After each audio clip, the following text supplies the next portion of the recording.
this has been tangentially sort of touching on multiple stories today. So Chris Hayes talking to Bernie Sanders, who's Anderson Cooper talking to Bernie Sanders. Both of them, there's this discussion of, oh, well, the unions who are against the Medicare for All plan because, obviously. So I came across this series of tweets I thought was really good from an author of Millennial Policy Strategist. That's not maybe the title of his book. So he calls himself a Millennial Policy Strategist, mental wellness advocate, and for the Nevada 4th, it looks like, Nevada 04, hashtag Nevada 04, congressional candidate from 2016, and a Democratic Socialist. He says, oops, I'm on the wrong page. Get back to the actual thing. I bet it's something really good. He says, tune in. Let's retweet some truth about the Culinary226 for the Nevada caucus and Nevada caucuses. So that's why everyone's talking about this, because Nevada's right around the corner, and this is a culinary union in Nevada. So one, this will be a politically expensive series of tweets for me. The Culinary Squad will certainly come after me for this. Do me a favor and put some daylight on this. So Bernie has the most comprehensive union plan ever in the history of Democratic politics, ever. And he puts a link to an article from Vox that highlights Bernie's union bona fides. Bernie has literally the first campaign ever in history to have a campaign union. He literally broke the damn mold. And he's correct. Like, he's the only candidate who's ever unionized. We've known that. We love that about Bernie. But that means that Bernie Sanders must pay his workers the less because he pays them the most. Something about black is white and cats and dogs and up all and this. down is up. Yeah. So the attacks on Medicare for All from Culinary226 are at best unfounded and at worst a calculated hit. For example, Bernie has a plan to transition union workers into Medicare for All. Culinary226 has engaged in tricky flyers many times, and he links to other reports in previous races where they've done similar tactics. So Culinary226 was heavy in 2016 and pushed the scale to Hillary Clinton.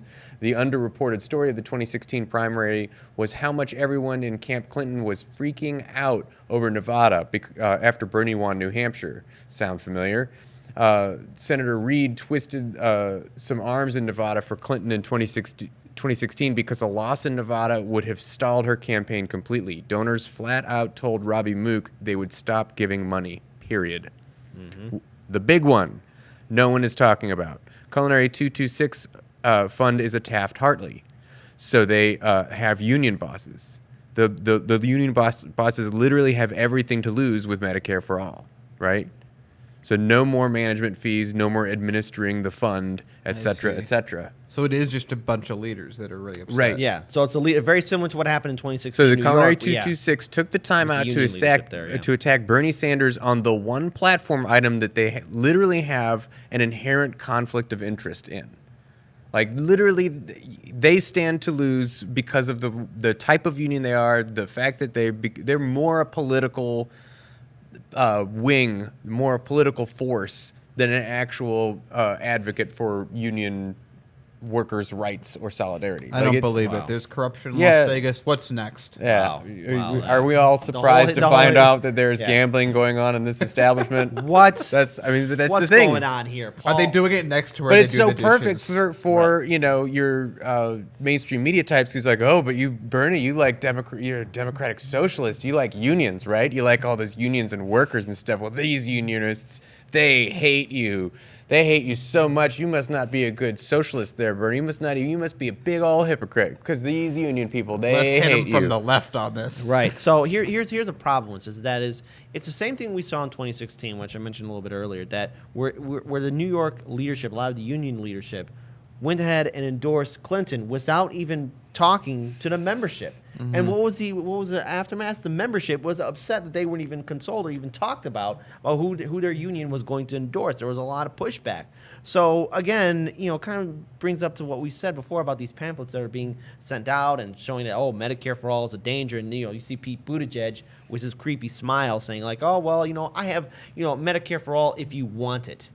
No, we want Medicare for all. That's what people want. People are dying. People are sick. We can't afford to go to the hospital, young and old. You have people taking Ubers and Lyfts just to get to the hospital, not calling an ambulance. This is madness. And yet union leadership thinks it's okay because we want to know why they're getting paid off. See, anyone in the higher echelon, they're okay because they're afraid of losing their power.